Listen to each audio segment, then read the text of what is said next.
Hi, I think we lost connection at some point in our life. So we are back having good connection now, hopefully. So continuing with the questions. I don't know where we lost connection, but I was rambling on about something. So this is part two of today's Q&A live. I can't see you. No? No. Oh, is anyone there? Can you see me live? No. Yeah, now. Okay, we're live. I think we're there. Okay, so the quick Q&As, any questions that you have? Sorry, we lost connection for a while, but I'm back. We lost connection, but I'm back. Yoga questions and answers, just type them up. I think we might be a few questions behind because we lost connection. So we'll try to catch up with those. If you put a question through, hopefully type it again, and we'll catch up with your questions. Where were we? Was it the meaning of life one? Did we get that done? I explained that. And then Dashna had asked the question, and then it got lost on the screen. So please type it again if you have one. Should I tell you Dashna's? Yeah. She said, how would one know if they have a blocked chakra of 2 or 7? And how can anyone open and align their chakras daily? Okay, so someone's asked about blocked chakras, and how do you know if you've got a blocked chakra? I think you look at the quality of the chakra. So for example, if it's the heart chakra, and you know the qualities of a good heart chakra are compassion, generosity, servicefulness, selflessness, all of these great characteristics, mercy, forgiveness, caring, kindness. If you feel that that's not happening in your life, then you can assume that the chakra itself is blocked. So the simplest way to unblock a chakra is to use the appropriate sounds of the chakra, because the chakra is a combination in its essential form of color and of sound in its essential form, and those two things carry consciousness. So if you were to repeat the unblocked chakra sound, which is yam for the heart chakra, for example, by repeating that sound religiously and regularly, then it will start to unblock and clear that chakra out. So that is how to clear the chakra. Doing all of them at the same time is the Om sound. So if you practice the Om sound correctly, and I've got a video of it on YouTube, the correct Om sound, then it is going to be fantastic for you to clear all your chakras. Hi Diana, miss you too. Have you got a question, Diana? Do ask if you have any questions on yoga. Just type them up quickly and press enter, and I'm going to be here for another 10 minutes answering all your yoga questions. One observation I made in life recently, which I'll tell you about, was pettiness is a closed mind and prettiness is an open mind. Pettiness, when people, no matter how beautiful they are, if they're petty, I find them extremely off-putting. You know, small little things. But I find people that are open-minded extremely attractive. I think open-mindedness, big-mindedness, big-heartedness is one of the most attractive and prettiest features. So pettiness is a small mind, prettiness is an open. Petty, pretty, petty, pretty. Which one are you? Any more questions? Okay, so... You can type your questions in, guys. I'm going to be here for a little while. But let's see what we've got from Nakas. What does love mean to Oh, you? we've got one more. Sorry, Naka. Vanita. Hi, Vanita. Haven't seen you for ages. Hope the family are good. Nice to see you too. Oh, you haven't got a question. Just telling it's nice to see me. Well, thank you. It's always nice to be seen. She has the chakra chart. Oh, you still have the chakra chart as well. I hope you're using it. Sorry, Naka.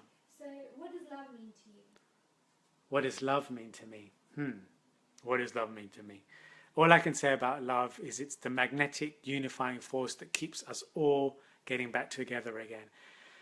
Love is a spiritual force. It's not just a human force at all. It's a spiritual force. So when one loves one other thing or person, it's God joining back to his original self. So love is what we use to rejoin a broken universe.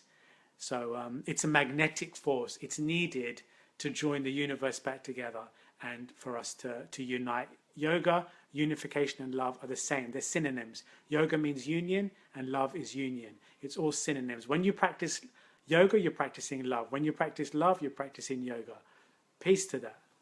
Yoga is love and love is union. Any more questions? Type your questions. Any questions, I'll answer questions on anything to do with yoga, health or meditation, your mind, how to get your mind right, all of those things. I'm here to talk to you. about those things. In the meantime, any questions that have come in? Neka? Okay, then I'm going to read you something. This is called A Cross to Bear. It's something I've written and I want to read to you. Each man and woman everywhere will have themselves a cross to bear, be it grief or famine's hunger, illness, loss, or struck by hunger. All shall feel upon their back this giant wooden cross is stacked. Their knees will buckle, their legs will tire, and their foreheads shall perspire. The cross will strike at any time, so seek the reason, not the rhyme, not the whine, the yell, the shriek, but seek what makes you strong, not weak. Stand up tall and bear your cross. Be not weakened by your loss. Hold yourself in times of trial. Inwardly, constantly smile. Flex the muscles of your will and run with the cross to the top of the hill. Then at the perch you will declare, I'm stronger than this cross I bear. That's saying we're all going through difficulties in our life. We're all carrying this giant cross on our back like Jesus had to carry. And we've all got to carry them, but you've got to run to the top of the hill with that cross on your back, no matter how broken you feel, and get to the top and then declare, I'm stronger than the cross I bear. I'm stronger than whatever was in my life. And you know what, Chikri? Chikri Yoga is all about your mind. It's all about being stronger than anything that is put on you in this life. Damn. Hector Mandavia, how can I stop worrying about my health all the time? Well, it's a really bad catch-22 situation, my dear, because when you're concerned about something, you make it real. It's like bringing it on. So how can you stop worrying about your health all the time? You should have faith in your soul. Inside each one of us, there's two elements. We've got the body, we've got the ego. The body is finite, it's limited, it's biological. Then you've got the Atman. Then you've got the soul inside of you, which is a part of God. Now, if you believe that God is a powerful force, and if you believe he exists, and if you believe what I'm saying to you, that there's a part of God in you, then what do you have to worry about? Nothing, because this amazing force is sitting inside. You have nothing to worry about, but just tune your mind to the soul inside you, and all of your illnesses will disappear. They'll be like puppies in your lap. Nothing can touch you if you have faith in the God inside you. So you need to work on your faith, Hector, because that's the thing that's going to make you different to everybody else. It's your faith in yourself. It's not the knowledge of God. The knowledge of God is nothing. Reading books on the spirit and the soul and yoga means nothing unless you have total faith in yourself and in what you believe. So test yourself. Are you a child of God? Are you a soul? Then what have you got to worry about with your health? And let me tell you something else. Even if you die, you're going into the arms of God anyway. So even if your health kills you, so what? If you're a soul, it doesn't matter. You're going back to your source. So what is there to worry about? Nothing. Nothing to worry about. Manji, thanks, Neil. You're very inspiring.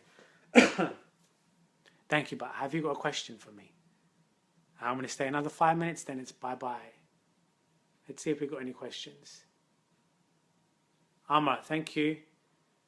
Before you immersed yourself in yoga meditation and experienced the benefits of it, what was your perception of it? What's the rest of the question? What did you think it was? Any doubts and fears you had yourself? Oh, we had that question, didn't we? But I think it cut off when you... Oh, okay. Yeah. Thank you, Hector. Yeah, I think I've answered that question, but my perceptions were born of what my mother's interest was in yoga, and I followed it through with a lot of faith. And it was only until my life crashed and burnt that I realized the power of it. Any more questions? I know people are going to watch this back, and when you watch it back, you can ask questions too, and then I'll get to my Facebook and to answer them. Remember, I've got a training course that's going on right now. We've got 7 spaces left for yoga teacher training. It's going to be the most powerful experience, really, I think, is available for yoga, because you get the real truth. So if anyone's interested in that, just let me know also. Any more questions? Any more questions?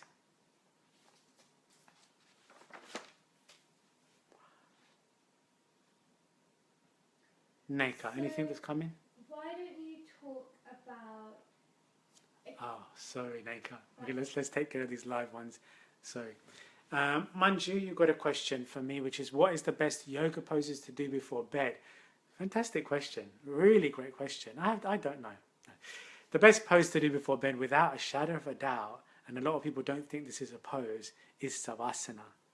It's a real mastery of a position, because when you're going to sleep, you're trying to practice pratyahara, which is sense withdrawal. Okay, so you want to take the senses in and stay in that position. You're not going to meditate as such when you sleep, but you need your senses switched off. So the best asana to do before sleep is Savasana, to lie on the back. And actually, what I used to do is not do it on the bed, but do it on the floor, if it's not too cold in your room, and then get into bed. You'll be so nice and relaxed. Feel the whole weight of the body on the ground. Let all your limbs and joints go. Switch off all of your senses, close your eyes. You can listen to a relaxation CD or a meditation CD and do Savasana, and then get into bed, and your mind will be nice and calm. If you want to loosen up some of your energy, if you feel your energy is blocked, then maybe doing some cat pose will just help to unblock any stressful energy spots in your body. But I would say Savasana would be the best to do before bed. And also I would like to also say pranayama is also good before bed. Doing some trinity breathing, some slow breathing. If you lower your breaths per minute, it will lower the rate of your brain waves. So if you're breathing trinity breath and you're breathing in for 3 seconds, hold for 3 seconds, exhale for 3 seconds, that's 9-second respiration cycle. 9 into 60 is what, 6-7 times? Normally we breathe about 18 times a minute. So you're taking your brain movement down by half before you sleep, and that's going to give you a better sleep. Slow down your mind cycles by pranayama. Pranayama is the control of life force, and then sleep. The last thing you want to do before going to bed is flick around on your phone and talk to people on the phone and do things with your head. You want to slow your brain waves down, you'll sleep better. Also, before you sleep, pray. Not something people do properly. Sit on your bed and talk your day out with God, and tell him about all the things you think you've done wrong, and listen to what he tells you about how you should do it right next time, and be clear in your heart. When you're clear in your heart, you'll sleep like a baby. But never go to bed with the baggage of emotional guilt or anger, because you can't sleep. You'll always be stressed. So clear everything with God and then sleep. That's the best yoga pose also, is the asana of meditation. Let's do another couple of minutes. Any more questions? Send in your questions. You can always ask questions afterwards. If you want to email me, you can always email at neil@chikri.com too. Any more questions? We'll do 2 more questions, then we're done for the day. Oh, thank you, Manju. Just doing my best for you. If you have another question, Manju, you can ask. It's just me and you right now.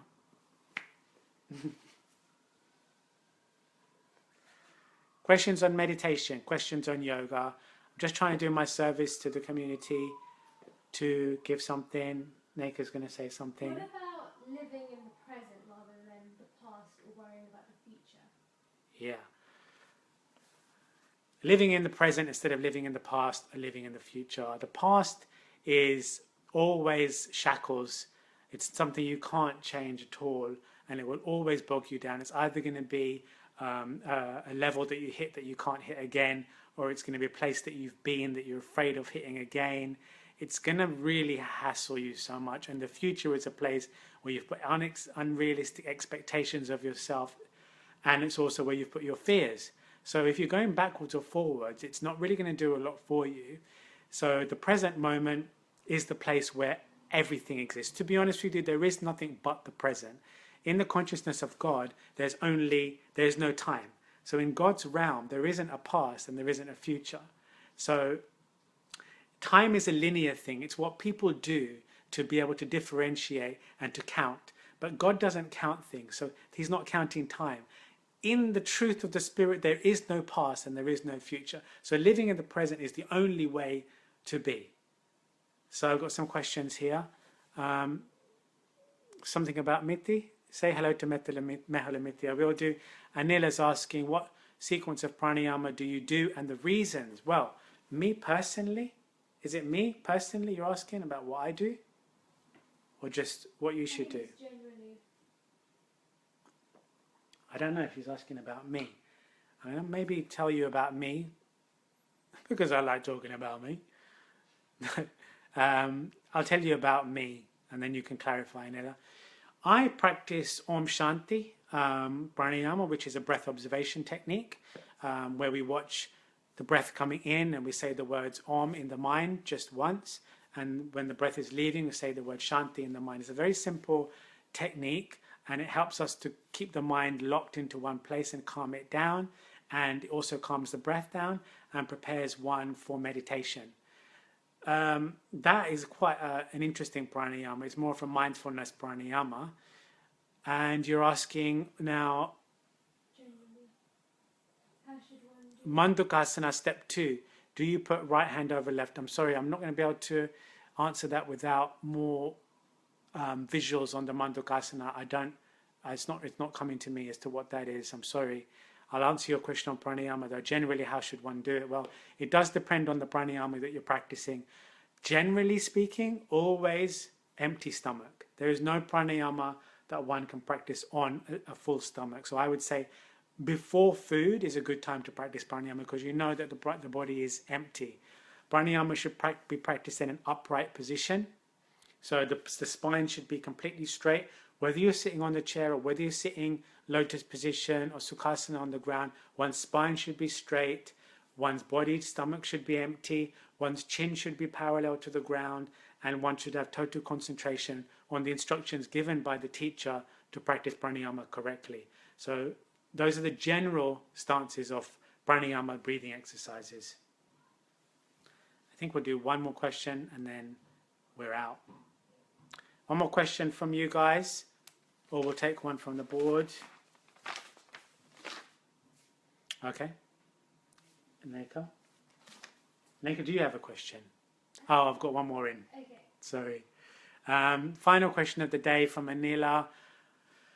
Which pranayama should one do? Bhastrika, Kapalabhati, etc. Well, Anila, as you know, or as you should know, pranayamas are varied in their benefits, they're varied in what they achieve, and they're varied in their contraindications as well. So it really depends on what situation that you're in your life as to what pranayama you should do. For example, you've mentioned Bhastrika and Kapalabhati. They're very powerful for clearing the mind. They're actually great spiritual techniques as well, because they take the energy that's normally descending downwards in the spine and throws it back up to the third eye. So they can have the effect of actually waking the third eye center up. But they're also very good, Bhastrika and Kapalabhati, for cleaning the respiratory system, to cleaning the ear, nose, throat area. And Kapalabhati actually means the cleaning of the frontal lobe of the brain. So it actually clears the mind. So they are very good ones, but not if you're pregnant and not if you're full of food. Do not practice those ones. I think that's pretty much it for the day, guys. I'm going to have to crack on with the rest of my day. But it's been really good talking to you all again. And may God's blessings be on each and every single one of you. Have a fantastic rest of your day. Get to a great yoga class tonight. Pray to God before you sleep. And make sure in the morning that you meditate. God bless. And peace out from Chikri Yoga.